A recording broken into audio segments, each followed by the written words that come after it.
Hello friends, कैसे हैं आप सब। उम्मीद करता हूं कि अच्छे ही होंगे। मैं आशीष पांडे स्वागत करता हूं आप सभी का आपके अपने यूट्यूब चैनल स्टडी विद आशु में। कल के वीडियो में हम लोगों ने बात की थी गरीबी के बारे में। जो लोग गरीबी का वीडियो ना देखे हों उसकी लिंक आज के वीडियो के डिस्क्रिप्शन में दे दी गई है, आप सब देख सकते हैं। और आज का जो चैप्टर है इसी से रिलेटेड है। हम लोगों ने पहले भी बात की थी कि गरीबी, बेरोजगारी, साक्षरता दर, लिंगानुपात सब हम लोग देखने वाले हैं। तो आज का जो चैप्टर है यह पूरी तरह से बेरोजगारी पर डिपेंड है और बेरोजगारी को हम लोग सही तरीके से समझने का प्रयास करेंगे कि बेरोजगारी का शाब्दिक अर्थ क्या है, इसके प्रकार क्या क्या हैं और इसे कैसे मापा जाता है। तो उम्मीद करता हूं कि ये वीडियो भी आप लोगों को बेहद पसंद आएगा। जो लोग नए हो चैनल को सब्सक्राइब कर लें और बेल आइकन जरूर प्रेस कर दें, जिससे कि कोई भी वीडियो है उसकी नोटिफिकेशन सबसे पहले आपको मिले। आइए बिना किसी देरी के वीडियो की शुरुआत करते हैं। चैप्टर का नाम क्या है? बेरोजगारी, जिसे हम लोग बोलते हैं अनएम्प्लॉयमेंट। क्या है? बेरोजगारी। बहुत ही इंपॉर्टेंट चैप्टर है। यहां से क्वेश्चन आप लोगों को हमेशा मिलता हुआ दिखेगा हर चैप्टर में। अगर आप लोग कोई भी एग्जाम दे रहे हैं, चाहे वह छोटा एग्जाम हो चाहे बड़ा एग्जाम, वहां बेरोजगारी से रिलेटेड क्वेश्चन आप लोगों को मिलेंगे, क्योंकि जो ये अनएम्प्लॉयमेंट है यह राजनीतिक तौर पर भी हमेशा चर्चा में रहता है और हमारे युवा वर्ग में अगर देखें तो काफी चर्चा में यह बना रहता है। ठीक है, तो आइए हम लोग बात करते हैं इसके बारे में। चलिए सबसे पहले हम लोग बेरोजगारी का शाब्दिक अर्थ समझते हैं। बेरोजगारी कहते किसे हैं? आप सब बोलते हैं, कई जगहों पर कोई भी मिलता है तो यही बोलता है कि बेरोजगारी बहुत ज्यादा बढ़ रही है। उन्हें कैसे पता कि कोई व्यक्ति बेरोजगार है? अब ऐसा थोड़ी ना है कि कोई भी व्यक्ति जो कार्य करने के लायक ही नहीं है और वह कार्य नहीं कर रहा है तो वो भी बेरोजगार है। वह बेरोजगार की श्रेणी में नहीं आता है। यह चीज आप लोग अपने माइंड से निकाल देंगे। ठीक, आइए बात करेंगे हम लोग। बेरोजगारी का जो शाब्दिक अर्थ होता है वो यह है कि कोई भी ऐसा व्यक्ति जो शारीरिक रूप से और मानसिक रूप से कार्य करने के सक्षम हो और वह कार्य न कर रहा हो तो वह बेरोजगार है, या फिर उसे कार्य ना मिल रहा हो तो वह बेरोजगार है। फिर से समझेंगे, कोई भी ऐसा व्यक्ति जो शारीरिक और मानसिक रूप से स्वस्थ हो, किसी भी कार्य को करने के लिए सक्षम हो और उसे कार्य करने के लिए ना मिल रहा हो तो उसे हम लोग बेरोजगार बोलते हैं। और बेरोजगारी की इतनी सटीक परिभाषा और कोई नहीं है। ठीक, तो ये हम लोगों ने समझा कि बेरोजगारी आखिर में है क्या। मतलब कि कोई भी व्यक्ति जैसे कि वो कोई भी कार्य करने के लायक है और उसे कार्य नहीं मिल रहा है तो उसे हम लोग बेरोजगार बोलते हैं। ठीक, अब समझेंगे कि बेरोजगारी को हम लोग कैसे समझते हैं। तो इसके लिए हम लोग इसके सबसे पहले 3 पॉइंट समझने की कोशिश करेंगे। कौन सा? एक है श्रम बल, और एक है कार्य बल, और एक है हमारा क्या? पूर्ण रोजगार। इन तीनों को समझ लिए तो हम लोग बेरोजगारी का पूरा चैप्टर सही तरीके से समझ लेंगे। आइए हम लोग बात करते हैं श्रम बल के बारे में। देखिए, जो श्रम बल है, श्रम बल का आशय है कि ऐसे व्यक्ति जो कार्य करने के योग्य हैं और कार्य नहीं कर रहे हैं तो वह श्रम बल के तहत बेरोजगार माने जाएंगे। समझने की कोशिश करेंगे। भारत में 15 से 65 वर्ष तक की आयु के लोगों को कार्य करने के योग्य माना गया है, इसलिए इन्हें श्रम बल के तहत रखा गया है। अब बात करेंगे कि जो कार्य बल है वह कार्य बल क्या है। तो देखिए, श्रम बल जो व्यक्ति कार्य करने के योग्य हैं वो श्रम बल कहलाता है, लेकिन उसमें से जितने व्यक्ति कार्य कर रहे हैं वह हमारा कार्य बल कहलाता है। ठीक, और अगर हम लोगों को पूर्ण रोजगार देखना है तो अगर पूर्ण रोजगार की डिफिनीशन देखना है तो एक फार्मूले के तहत देखेंगे कि पूर्ण रोजगार बराबर श्रम बल बराबर कार्य बल। मतलब कि जो जितने लोग कार्य करने के योग्य हैं अगर वह सारे कार्य कर रहे हैं, रोजगार कर रहे हैं तो पूर्ण रोजगार होता है। ठीक, आइए एक एक पॉइंट हम लोग लिखेंगे। उसके बाद हम लोग वीडियो में बात करेंगे किसके बारे में? बेरोजगारी के प्रकार के बारे में। कुल 10 प्रकार हैं, इसके सही तरीके से समझेंगे। फिर बेरोजगारी के मापन की 3 विधियां हैं, उन तीनों विधियों को हम लोग समझेंगे कि किस आधार पर किसी व्यक्ति को बेरोजगार ठहराया जा सकता है। जैसे हम लोगों ने देखा था कि गरीबी कैसे ठहराई जा सकती है, उसके लिए 6 समितियां थी, जिसमें से तेंदुलकर समिति को वैधता प्रदान की गई और आज तक तेंदुलकर समिति के माध्यम से ही क्या होता है? गरीबी का आकलन किया जाता है। ठीक, तो इसी तरह से हम लोग बेरोजगारी को भी समझेंगे। बेरोजगारी का पहले हम लोग शाब्दिक अर्थ लिखेंगे, वह क्या है? एक शारीरिक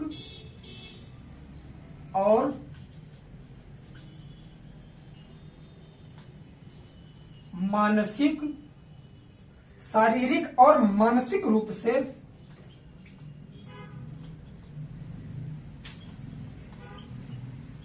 सक्षम व्यक्ति, एक शारीरिक और मानसिक रूप से सक्षम व्यक्ति जो काम करने की इच्छा रखता है, जो काम करने की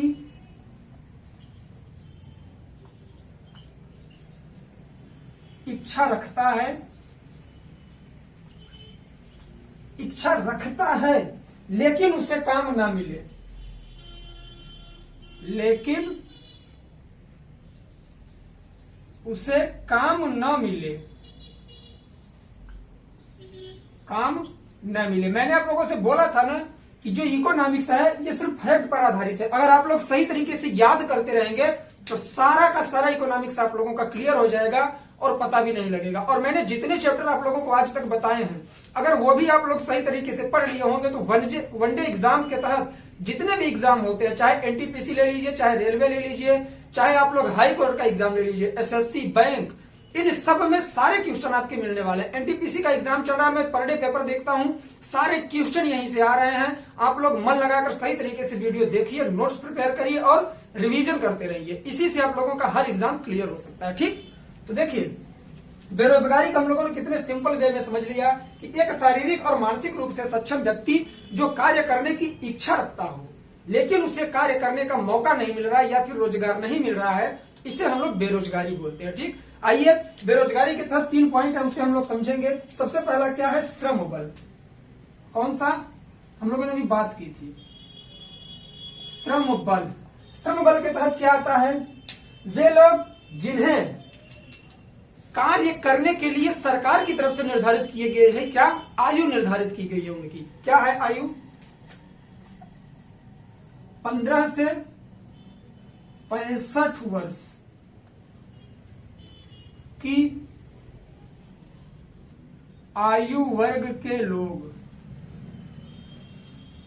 15 से 65 वर्ष की आयु वर्ग के लोग श्रम बल के तहत आते हैं कि जो व्यक्ति 15 वर्ष का हो गया वह कार्य कर सकता है और जो 65 वर्ष तक का है वह कार्य पर रह सकता है। ठीक, तो इस तरह से श्रम बल के तहत 15 से 65 वर्ष की आयु के लोगों को लिया जाता है। अब हम लोग बात करेंगे कार्य बल। क्या? कार्य बल। कार्य बल से आशय यह है कि श्रम बल के तहत जितने व्यक्ति हैं उनमें से जितनों को रोजगार मिल चुका है, जो कार्य कर रहे हैं, वह हमारा कार्य बल कहलाएगा। डिफिनेशन लिखेंगे,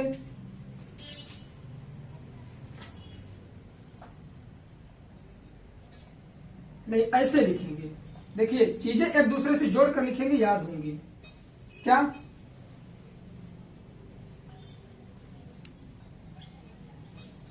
श्रम बल में से, क्योंकि जो कार्य बल आएगा वो श्रम बल से ही निकलेगा, क्योंकि यही व्यक्ति कार्य कर सकते हैं बस, और जो कार्य कर रहे हैं जायज सी बात है कि इसी के अंग होंगे। तो श्रम बल में से वे व्यक्ति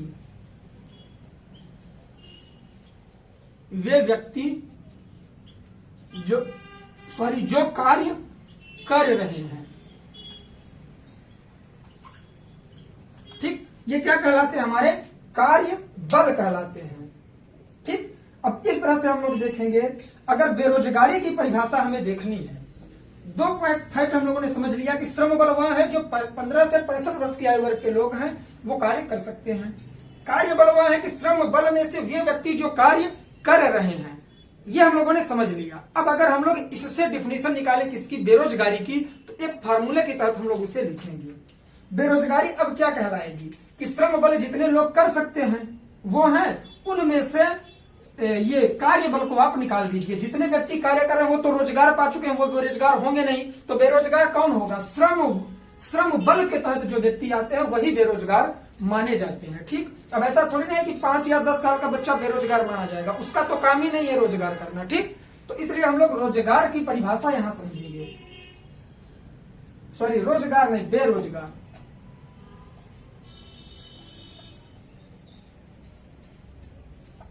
अगर बेरोजगारी हम लोगों को निकालना है तो उसके लिए क्या करेंगे? श्रम बल में से किसे निकाल देंगे हम लोग? कार्य बल को। कितनी अच्छी डिफिनेशन निकल आई फार्मूले के तहत। श्रम बल माइनस कार्य बल बराबर क्या होगा हमारा? बेरोजगारी। बहुत ही इंपॉर्टेंट फार्मूला है, ये डायरेक्ट एग्जाम में पूछ लेता है, तो आप लोग इसे याद रखेंगे। अब हम लोगों ने देखा कि श्रम बल क्या है, कार्य बल क्या है, बेरोजगारी क्या है। उसके बाद हम लोग देखेंगे कि पूर्ण रोजगार क्या है। अर्थव्यवस्था या फिर किसी कंट्री में पूर्ण रोजगार कब हम लोग बोल सकते हैं कि हाँ इस समय रोजगार सबको 100% मिला है। तो उसके लिए हम लोग एक फार्मूला लिखते हैं, क्या? पूर्ण रोजगार बराबर क्या हो जाएगा? जब देखिए रोजगार कौन व्यक्ति कर सकता है? जो श्रम बल के लिए अवेलेबल है। तो जो व्यक्ति श्रम बल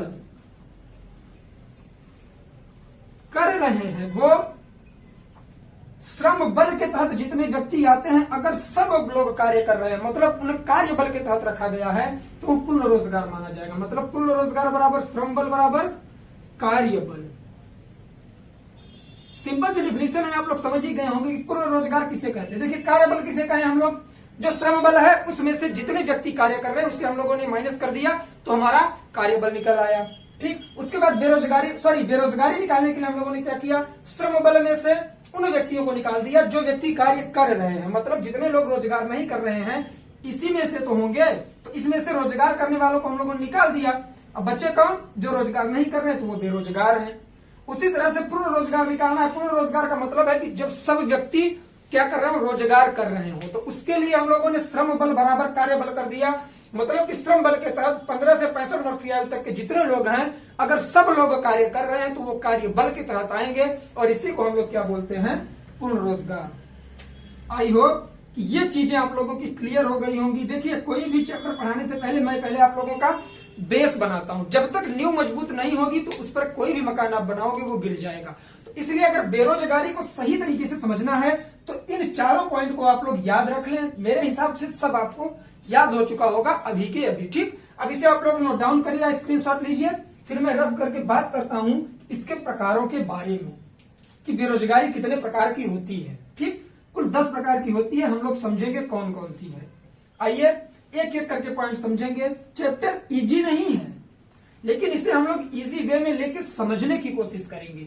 इकोनॉमिक्स सब्जेक्ट तो हार्ड है, क्यों? क्योंकि यहाँ फैक्ट पर है, और फैक्ट कैसे याद होगा? जब आप लोग 1 से 2 बार रिवीजन करते रहेंगे तभी चीजें आपकी क्या होती हैं? याद होती हैं। आइए बात करेंगे हम लोग बेरोजगारी के प्रकार के बारे में।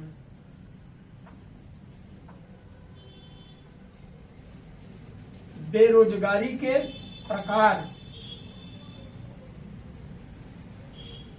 बेरोजगारी के प्रकार को हम लोग कुल 10 भागों में बांटकर पढ़ेंगे कि ये 10 प्रकार की बेरोजगारी होती है। आप लोग कंफ्यूज हो जाओगे कि जो पहली बार पढ़ रहे होंगे कि बेरोजगारी 10 प्रकार की कैसे होती है। क्या बेरोजगारी में भी प्रकार होता है? आपने तो सर बता दिया कि ऐसे व्यक्ति जो कार्य करने के सक्षम हो मानसिक और शारीरिक रूप से, लेकिन उन्हें कार्य न मिल रहा हो तो वो बेरोजगार हैं। तो इनमें हम लोग कैसे डिवाइड करेंगे? तो वही हम लोग समझेंगे, कई सेक्टरों में बांटकर पढ़ेंगे कि बेरोजगार कितने टाइप के होते हैं। हम आप भी उसमें आएंगे, शिक्षित बेरोजगार भी आते हैं उसमें। ठीक, आप लोग प्रिपरेशन कर रहे हो, अभी तक आपकी जॉब नहीं लगी है तो आप शिक्षित बेरोजगार की श्रेणी में आओगे। अभी समझेंगे कैसे। आइए, इसके तहत कुल 10 रोजगार हैं, सॉरी कुल 10 प्रकार हैं।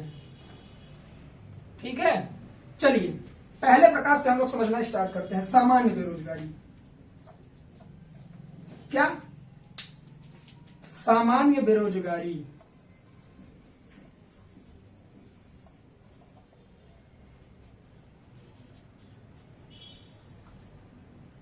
सामान्य बेरोजगारी।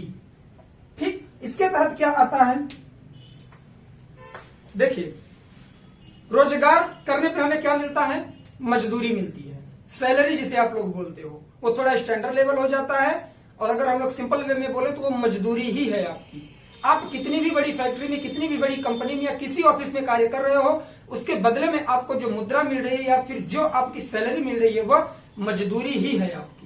तो सामान्य बेरोजगारी क्या है?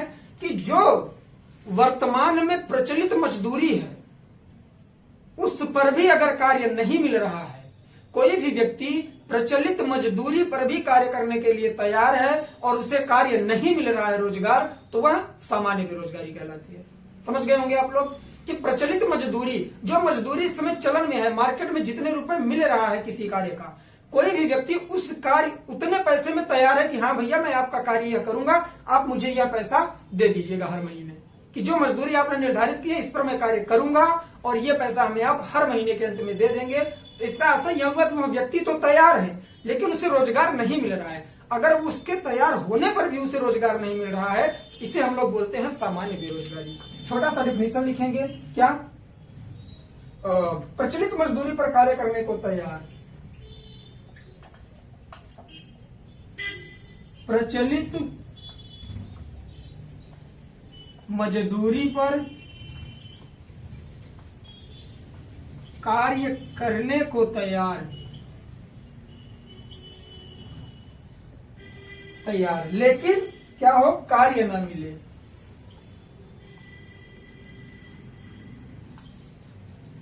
लेकिन कार्य ना मिले तो यह क्या कहलाता है? सामान्य बेरोजगारी। बात करेंगे सेकंड पॉइंट के बारे में। जो दूसरी बेरोजगारी है वह क्या है? हमारी स्वैच्छिक बेरोजगारी। इसे भी हम लोग समझेंगे।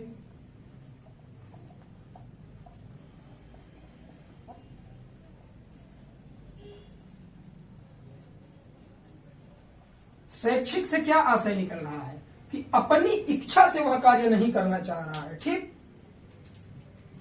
देखिए कौन सा व्यक्ति ऐसा होगा कि जो अपनी इच्छा से कार्य नहीं करना चाहेगा? तब नहीं करेगा जब उसे उसके मनपसंद कार्य नहीं मिलेगा।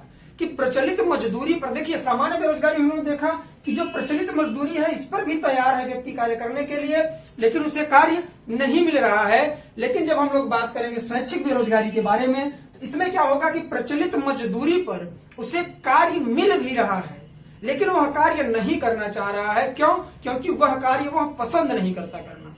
तो यह स्वैच्छिक बेरोजगारी होती है कि वह अपनी इच्छा से कार्य नहीं करना चाह रहा है। ठीक, क्या लिखेंगे?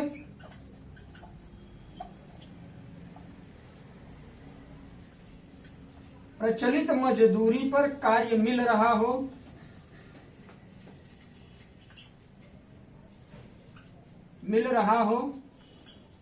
परंतु व्यक्ति या वह पर्सन स्वेच्छा से उस कार्य को न करे,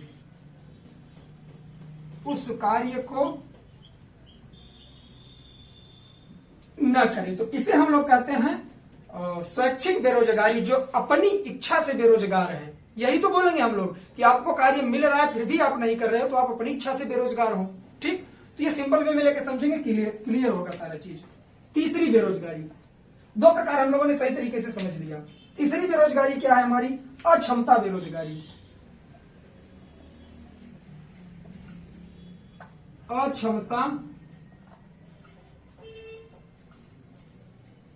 बेरोजगारी। अक्षमता बेरोजगारी से क्या आशय है? ठीक, ऐसा व्यक्ति, आइए डिफिनीशन हम रफ कर दिए हैं, डिफिनीशन याद ही होगी आप लोगों को। हम लोगों ने क्या देखा था कि ऐसा व्यक्ति जो शारीरिक और मानसिक रूप से कार्य करने के लिए सक्षम हो फिर भी उसे कार्य न मिले तो उसे बेरोजगारी बोलते हैं। लेकिन ऐसा व्यक्ति जो कार्य करने की इच्छा रखता हो, ऐसा व्यक्ति जो कार्य करने की इच्छा रखता हो लेकिन वह शारीरिक और मानसिक रूप से क्या है? सुदृढ़ नहीं है, सक्षम नहीं है।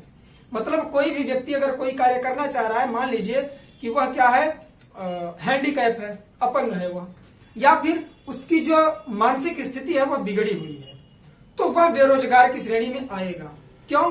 क्योंकि अगर वह 15 से 65 वर्ष की उम्र के बीच में है और कार्य करने की इच्छा रखता हो या फिर पहले वह कार्य कर रहा हो, लेकिन क्या हो कि उसके साथ कोई दुर्घटना हो जाए, एक्सीडेंट वगैरह कुछ भी हो जाए और वह मानसिक संतुलन उसका बिगड़ जाए या फिर वह हैंडीकैप हो जाए, जिसे हम लोग बोलते हैं अपंग, तो वो कार्य करने के लायक नहीं रह जाएगा। तो इसे हम लोग रखेंगे किस श्रेणी में? अक्षमता बेरोजगारी। देखिए इन सब की डिफिनीशन देके आप लोगों को ऑप्शन में 4 बेरोजगारी का नाम दे देगा और इसे में आप लोग कंफ्यूज हो जाएंगे। तो मैं आप लोगों से रिक्वेस्ट करूंगा कि जो मैं डिफिनीशन बता रहा हूं छोटी छोटी लिखने की प्रयास कर रहा हूं, बुक में पढ़ेंगे आप लोग, ढेर सारा मटेरियल आपको मिलेगा। ठीक, मैं हर चीज को शॉर्ट में पढ़ाने की कोशिश करता हूं, इसलिए आप लोग नोट्स जरूर बनाएंगे, इससे छोटा नोट्स कोई नहीं हो सकता। तो अक्षमता बेरोजगारी में हम लोग क्या लिखेंगे कि शारीरिक अथवा मानसिक रूप से कार्य करने में अक्षम व्यक्ति।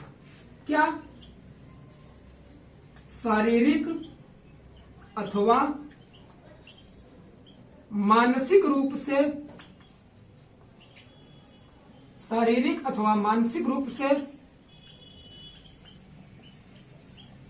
अक्षम व्यक्ति, जो शारीरिक और मानसिक रूप से अस्वस्थ हो, अक्षम हो, वह व्यक्ति कहां आएगा? अक्षमता बेरोजगारी के तहत आएगा। जैसे मैं फिर से रिपीट कर दूं कि जो हैंडीकैप है या फिर जिसकी माइंड का जो संतुलन है वो बिगड़ चुका है, ठीक, तो वो अक्षमता बेरोजगारी के तहत आएगा। तो ये तीन परिभाषाएं आप लोग, सॉरी, तीन प्रकार आप लोग बेरोजगारी के सही तरीके से समझ गए होंगे। आई होप चीजें याद भी हो गई होंगी। देखिए कुछ हार्ड नहीं है, सिर्फ याद करना है, सिंपल वे में लेके एक सामान्य जीवन से रिलेट करके जोड़ेंगे, चीजें याद होंगी। ठीक, मैं इसे रफ कर रहा हूं, आप लोग स्क्रीनशॉट ले लीजिए। अब बात करेंगे हम लोग चौथी बेरोजगारी के बारे में, इंटरेस्टिंग है। इसका चौथा प्रकार क्या है? वह है संरचनात्मक बेरोजगारी। संरचनात्मक बेरोजगारी भी एक तरह से हम लोग देखें तो सामान्य जीवन के तहत ही आती है। संरचनात्मक बेरोजगारी, देखिए क्या है ना कि जो चीज आप लोग पढ़ रहे हो उसका आंसर 90% क्वेश्चन का आंसर क्वेश्चन में ही छिपा होता है, अगर आप लोग सही तरीके से क्या करें, क्वेश्चन को पढ़ लें। हमसे गलती कहां होती है पता है? जब हम लोग एग्जाम हॉल में जाते हैं तो उसमें पढ़ते हैं, समझते नहीं है क्वेश्चन, हम लोग पढ़ के भागने की कोशिश करते हैं टाइम बचाने की। अगर आप लोग क्वेश्चन सही तरीके से पढ़ लें तो मैं गारंटी के साथ कह सकता हूं, अगर आपने उससे रिलेटेड कभी भी थोड़ी सी चीजें पढ़ी है तो क्वेश्चन आप सॉल्व कर दोगे। इसलिए एग्जाम हॉल में जाकर मेंटली प्रिपेयर रहिए कि जो क्वेश्चन आएगा मैं उसे कर लूंगा। ये नहीं कि मुझे सारे क्वेश्चन करने हैं, जितना आ रहा है उसे हमें करना है, वो नहीं छोड़ना है। आगे चल के फिर वही होता है, जब एग्जाम में लास्ट टाइम स्टार्ट हो जाता है तब आप भाग भाग के करने की कोशिश करते हो, सारे क्वेश्चन गलत कर देते हो। इसलिए अब देखिए, जैसे मैं क्यों बता रहा हूं, क्योंकि जो संरचनात्मक बेरोजगारी है इसमें देखिए आंसर कैसे छिपा है कि संरचना, संरचना किसे कहते हैं, इसके तहत हम लोग काफी सारी चीजें समझने वाले संरचित होंगे। ठीक है, संरचना में क्या आता है? भौतिकी, वित्तीय, मानविक संरचना। किसी भी देश की भौतिक, वित्तीय अथवा मानवीय संरचना हो वो कमजोर हो तो क्या कहलाती है? संरचनात्मक बेरोजगारी कहलाती है। और इन चारों को हम लोग अलग अलग डिफाइन करके लिखने वाले हैं। पहले लिखते हैं, किसी राष्ट्र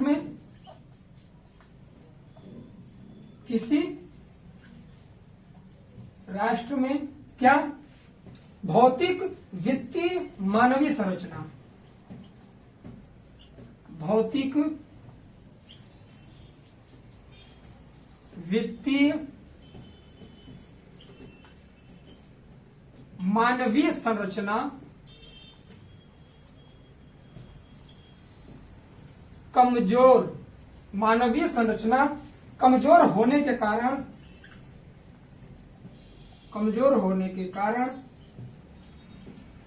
रोजगार का अभाव, परेशान मत होइए, एक एक पॉइंट लिखवाने वाला हूं इसका। भौतिकी में क्या है, वित्तीय में क्या है, मानवीय संरचना के तहत क्या आता है, सब मैं आप लोगों को लिखवाने वाला हूं। चलिए पहले पॉइंट से स्टार्ट करते हैं। पहला पॉइंट क्या है इसका? भौतिक संरचना।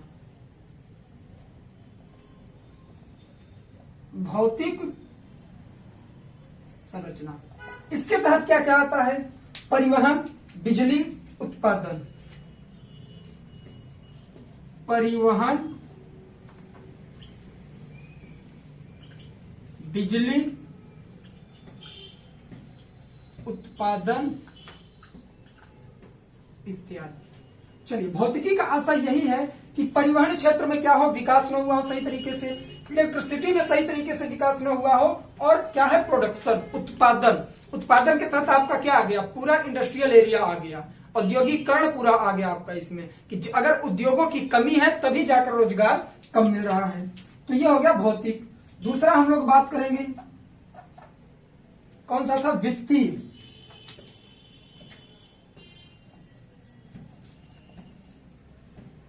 वित्त में कमी कैसे हो सकती है? कि राष्ट्र में जब निवेश का अभाव होगा, जब राष्ट्र में इन्वेस्टमेंट कम होगा तो जाहिर सी बात है कि वित्त का अभाव होगा। राष्ट्र में निवेश का अभाव। एक भी पॉइंट नहीं छोड़ूंगा। वीडियो खत्म होने के बाद आपको खुद ही लगेगा कि सर मैंने सही जगह आके ये क्लास लेने की कोशिश की है। क्यों?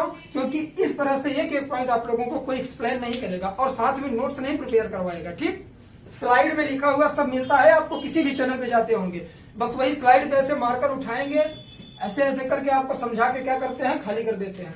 मेरा मोटिव यही होता है, एक बार बोलता हूं, फिर मैं लिखता हूं, फिर एक्सप्लेन करता हूं, जिससे कि आप लोग चीजें याद करके जाओ। टाइम वेस्ट करना मेरा मोटिव नहीं है आप लोगों का। ठीक है, चलिए, वित्त, फाइनेंस, रोजगार कैसे होता है? जब आपके पास पैसा होगा, धन होगा, वित्त होगा। और वह वित्त कैसे आएगा? जब राष्ट्र में क्या होगा, इन्वेस्टमेंट होगा। राष्ट्रीय स्तर पर अगर निवेश कम हुआ तो आपके जेब में भी पैसा नहीं रहेगा और आप कोई भी रोजगार करने के लायक नहीं रहेंगे। इस तरह से आप बेरोजगार की श्रेणी में चले जाएंगे। ठीक, बात करेंगे तीसरे पॉइंट के बारे में। तीसरा पॉइंट हम लोगों ने इसमें क्या देखा, मानवीय संरचना। मानवीय संरचना क्या है?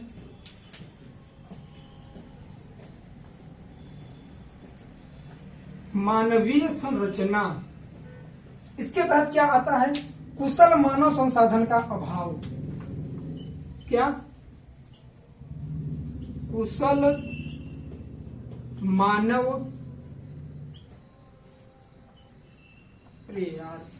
कुशल मानव संसाधन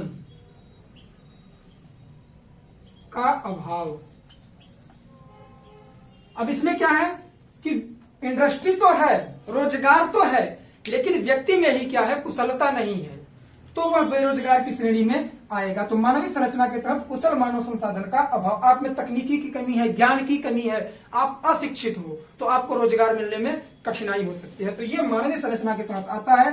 तो संरचनात्मक बेरोजगारी आप लोग समझ गए। आइए अब हम लोग बात करेंगे किसके बारे में, पांचवी बेरोजगारी, मोस्ट इंपॉर्टेंट। कौन सी? पांचवी बेरोजगारी, जो आप लोगों को भारत में ज्यादातर देखने को मिलती है। पांचवा प्रकार क्या है इसका, प्रच्छन्न बेरोजगारी।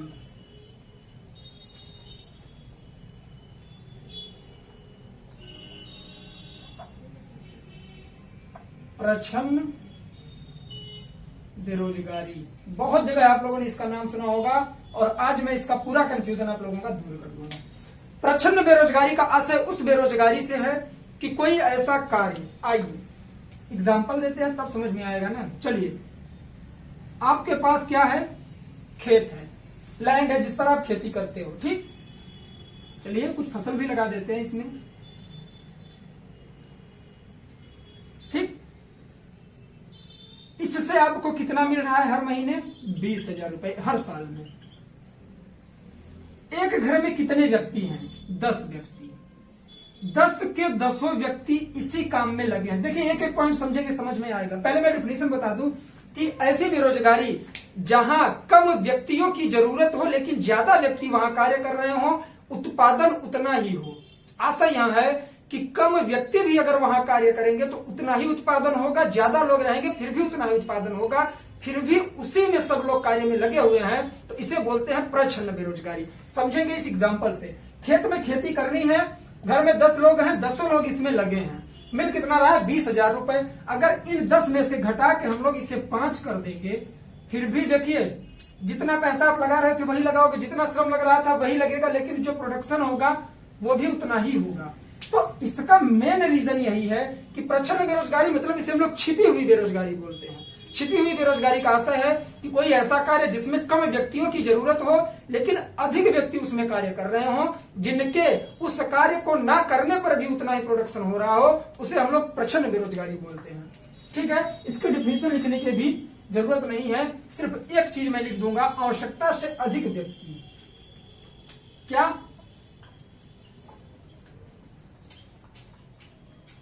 आवश्यकता से अधिक व्यक्ति। अगर आवश्यकता से अधिक व्यक्ति कार्य कर रहे हैं किसी कार्य में तो वह प्रच्छन्न बेरोजगारी कहलाता है। चलिए छठवां पॉइंट, ये बहुत इंपॉर्टेंट है, इसे याद रखेंगे। छिपी हुई बेरोजगारी के नाम से जाना जाता है। छठवीं बेरोजगारी हमारी कौन सी है, मौसमी बेरोजगारी। मौसमी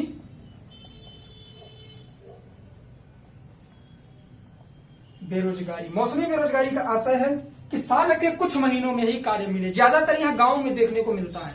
गांव में क्या होता है, जब खेती वगैरह होती है तो जब धान की रोपाई करनी हो तब लोगों की जरूरत पड़ती है, और जब उसकी कटाई करनी हो तब जरूरत पड़ती है। जब फसल लगाई जाए, जब फसल काटी जाए, तभी लोगों की जरूरत पड़ती है। तो उन्हें हम लोग क्या कह सकते हैं, मौसमी बेरोजगारी, कि साल के कुछ महीनों में ही रोजगार मिलता है और कुछ महीनों में नहीं मिलता है। तो इसे एग्जाम्पल के तौर पर लिखेंगे, साल के कुछ ही महीनों में कार्य। साल के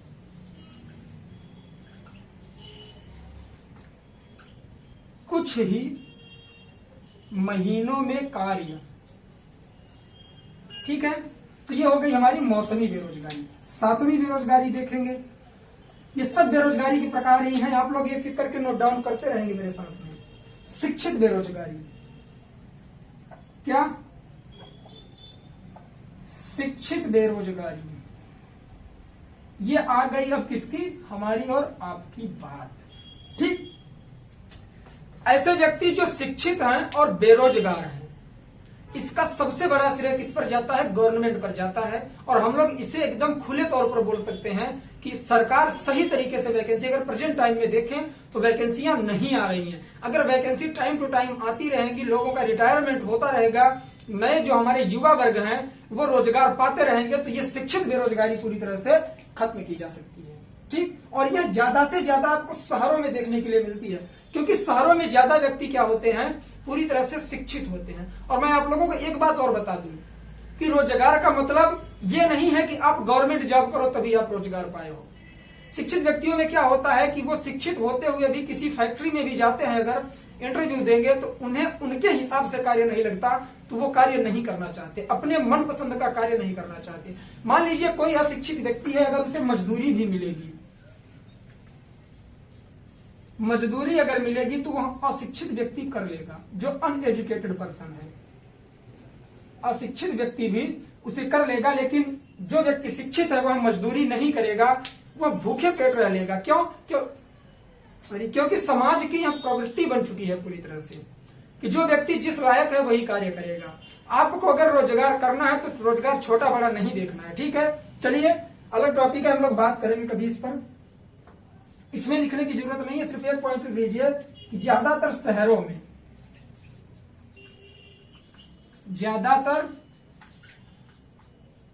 शहरों में देखने के लिए मिलती है कौन सी बेरोजगारी, शिक्षित बेरोजगारी। बात करेंगे आठवीं बेरोजगारी हमारी चक्रीय बेरोजगारी, इंपॉर्टेंट है। चक्रीय बेरोजगारी। चक्रीय बेरोजगारी से आशा क्या है, जब अर्थव्यवस्था के क्षेत्रों में मंदी आ जाए, जब अर्थव्यवस्था के क्षेत्र में मंदी आ जाए तो उससे क्या होगा, चक्रीय बेरोजगारी उत्पन्न होती है। मतलब कि यह बेरोजगारी हमेशा नहीं रहती है, लेकिन अगर अर्थव्यवस्था में मंदी आ जाए, जीडीपी का क्या है, जो ग्रोविंग रेट है वह कम हो जाए, तो इससे चक्रीय बेरोजगारी उत्पन्न होती है। और यह चक्रीय बेरोजगारी भारत में निम्न मात्रा में देखने को मिलती है, एक तरह से नहीं मिलती। क्यों? क्योंकि यह ज्यादातर विकसित देशों में होती है, क्योंकि विकसित देशों का जो रोजगार है वह पूरी तरह से जीडीपी और विकास पर ही निर्भर है, अर्थव्यवस्था पर निर्भर है। अगर अर्थव्यवस्था में मंदी आ जाएगी, जैसे शेयर मार्केट वगैरह होते हैं, तो काफी सारे लोग बेरोजगार हो जाते हैं। तो यह विकसित देशों में पाई जाती है, और इसका मूल कारण क्या है, अर्थव्यवस्था के क्षेत्र में मंदी। अर्थव्यवस्था के क्षेत्र में मंदी, और यह ज्यादातर कहां देखने को मिलती है, तो विकसित देशों में। कहां पर? विकसित देशों में देखने को मिलती है। ये पॉइंट आप लोग याद रखेंगे, मोस्ट इंपॉर्टेंट है। क्या? विकसित देश। मैं इसे हाईलाइट कर दूंगा क्योंकि पूछता है कि इन निम्न में से कौन सी ऐसी बेरोजगारी है जो ज्यादातर विकसित देशों में देखी जाती है, तो वह चक्रीय बेरोजगारी है, जो अर्थव्यवस्था के क्षेत्र में मंदी होने के कारण होती है। ठीक, चलिए नौवीं बेरोजगारी के बारे में हम लोग बात करते हैं। वह कौन सी है? अल्प रोजगार। अल्प रोजगार। अल्प रोजगार का मतलब यह है कि कम रोजगार जहां मिलता हो, योग्यता के अनुसार कार्य न मिले और समूह में कार्य किया जाए, योग्यता के अनुसार कार्य न मिले, मतलब इसका आशय निकालेंगे। चलिए, आप ग्रेजुएट हो तो आप किस लेवल की नौकरी करोगे? जो आपके लेवल की होगी। लेकिन आज हम लोग क्या देख रहे हैं कि चाहे ग्रेजुएट हो चाहे पीएचडी हो, ग्रुप डी की भी वैकेंसी आती है तो वो फॉर्म अप्लाई कर देते हैं। क्यों?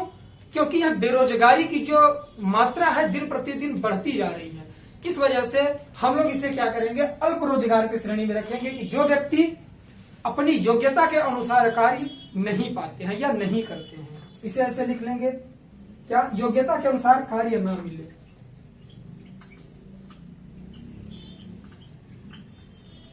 योग्यता के अनुसार कार्य न मिले, तो इसे हम लोग ले जाएंगे किसके तहत? अल्प रोजगार के तहत। तो ये 9 के 9 थे, आप लोग याद कर लें। अब मैं बताऊंगा 10वें के बारे में, फिर हम लोग कारण समझने की कोशिश करेंगे। वीडियो बहुत बड़ा हो जाता है क्योंकि मैं समझाने की कोशिश ज्यादा करता हूं, तो आप लोगों को परेशानी नहीं होनी चाहिए मेरे हिसाब से, क्योंकि चीजें मैं क्लियर करता जाता हूं। ठीक है, चलिए 10वें पॉइंट के बारे में बात करेंगे। 10वीं बेरोजगारी जो है मोस्ट इंपॉर्टेंट है, इसे हम लोग कहते हैं घर्षणात्मक बेरोजगारी। कौन सी? घर्षणात्मक बेरोजगारी। घर्षणात्मक बेरोजगारी से क्या आशय है कि यह थोड़े समय के लिए उत्पन्न होती है। थोड़े समय का मतलब यह है कि इसमें बेरोजगार व्यक्ति नहीं होते, जो व्यक्ति रोजगार कर रहे हैं। जैसे मान लीजिए आप किसी कंपनी में काम कर रहे हो और वहां आपको क्या मिल रहा है, आप वहां के एक तरह से क्या है, लेबर हैं, ठीक, और आप योग्यता रखते हैं किसकी? मैनेजर की। तो आपने क्या किया कि आपने ये काम करना बंद कर दिया कि अब मैं जो मेरा स्टेटस है इसे मैं ऊंचा करूंगा, इसके लिए आपने कार्य बंद कर दिया। तो कुछ समय के लिए आप बेरोजगार हुए, तो किस श्रेणी में आए आप? घर्षणात्मक बेरोजगारी के तहत। ठीक है, रोजगार में परिवर्तन हेतु जो वर्तमान का रोजगार है उसे छोड़ना, तो यह कहलाया हमारा घर्षणात्मक बेरोजगारी। और एक कारण है, किसी कंपनी में आप कार्य कर रहे हो और वह कंपनी बंद करके नई कंपनी खोलना है, तो भी कुछ समय के लिए आप बेरोजगार होगे, तो वो भी इसी के तहत आएगा। ठीक, फिर बात करते हैं उत्पादन की मांग किन्हीं कारणों से कम हो जाए। आप जिस फैक्ट्री में कार्य कर रहे हो उसमें जिस चीज का प्रोडक्शन हो रहा है, किसी कारणवश उसकी डिमांड कम हो जाए। कारणों का मतलब यह है कि मान लीजिए आप कपड़े के शोरूम में कार्य कर रहे हो, कपड़े के शोरूम में आप कार्य कर रहे हो और वो कपड़ा आपका खूब सही तरीके से मार्केट में बिक रहा है, लेकिन एक समय ऐसा आता है कि उस कपड़े की डिमांड बंद हो जाती है और आप क्या करोगे? फिर आप तो बेरोजगार हो गए, आपका कपड़ा बिकेगा नहीं। क्यों? क्योंकि फैशन के अनुसार जो दिखावा है, देखिए कैसे चेंजेस आते हैं। जो चीजें लोग हमेशा पहन रहे हैं वो थोड़ी ना पहनेंगे, आगे चल के उसमें क्या होगा? परिवर्तन होगा। तो जो फैशन आया, फैशन की वजह से आपका माल बिकना बंद हो गया, तो आप कुछ समय के लिए बेरोजगार हो गए। उसमें आप जब तक चेंज करोगे तब तक आप बेरोजगार रहोगे, तो इसी को हम लोग बोलते हैं घर्षणात्मक बेरोजगारी। ठीक, आइए एक एक पॉइंट लिखते हैं। क्या है घर्षणात्मक बेरोजगारी के तहत? ये थोड़े समय के लिए होती है, थोड़े समय के लिए।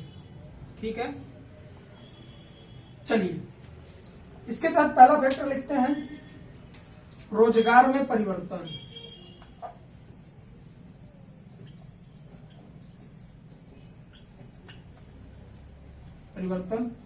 दूसरा फैक्टर हम लोग लिखते हैं क्या? पुरानी कंपनी बंद करके नई कंपनी खोलना। पुरानी कंपनी बंद करके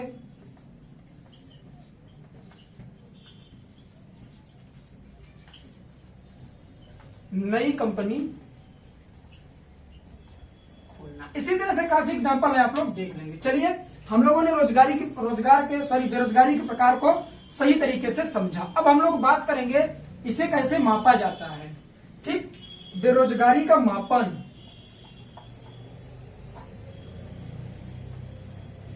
बेरोजगारी का मापन कैसे किया जाता है? तो उसके लिए क्या किया गया था? 1970 में भगवती समिति लाई गई थी। कब? 1970 में भगवती समिति लाई गई थी और इसी के माध्यम से क्या किया गया था कि एक संस्था स्थापित की गई है, क्या? NSSO। इसे हम लोग क्या बोलते हैं? नेशनल सिंपल सर्वे ऑफिस। नेशनल सिंपल सर्वे ऑफिस, इसका शाब्दिक अर्थ होता है राष्ट्रीय प्रतिदर्श सर्वेक्षण कार्यालय। यह क्या करता है? प्रेजेंट टाइम में बेरोजगारी का मापन करता है। भगवती समिति के आधार पर NSSO इसका क्या करता है? मापन करता है। और NSSO की स्थापना हुई थी 1950 में। ठीक, 1950 में इसकी स्थापना हुई थी। 1970 में भगवती समिति लाई गई थी। उम्मीद करता हूं ये आप लोग समझ गए होंगे। इसने 3 प्रकार की बेरोजगारी को बांटा है, दीर्घकालीन बेरोजगारी और साप्ताहिक बेरोजगारी और एक होती है हमारी दैनिक बेरोजगारी। चलिए तीनों को समझते हैं। पहला कौन सा है? दीर्घकालिक।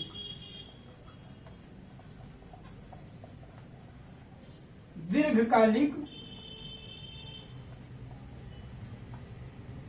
बेरोजगारी, इसके तहत क्या होता है कि वर्ष में 183 दिन आपको कार्य अगर नहीं मिला,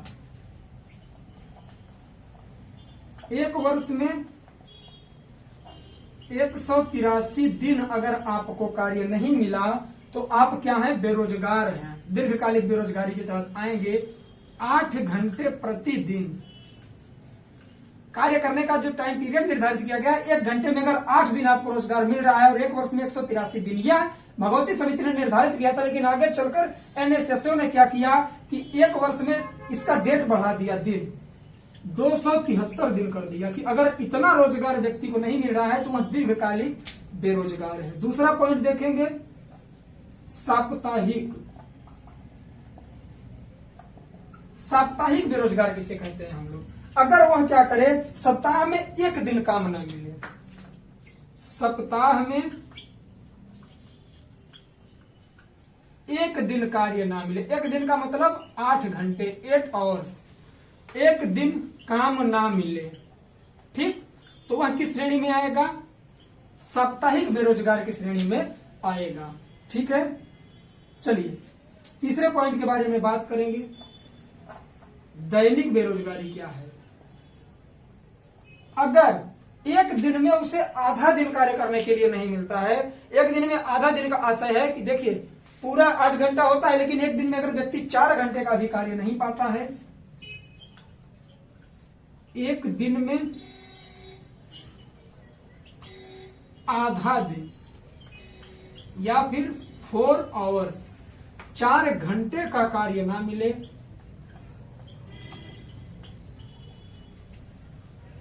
तो वह क्या होगा?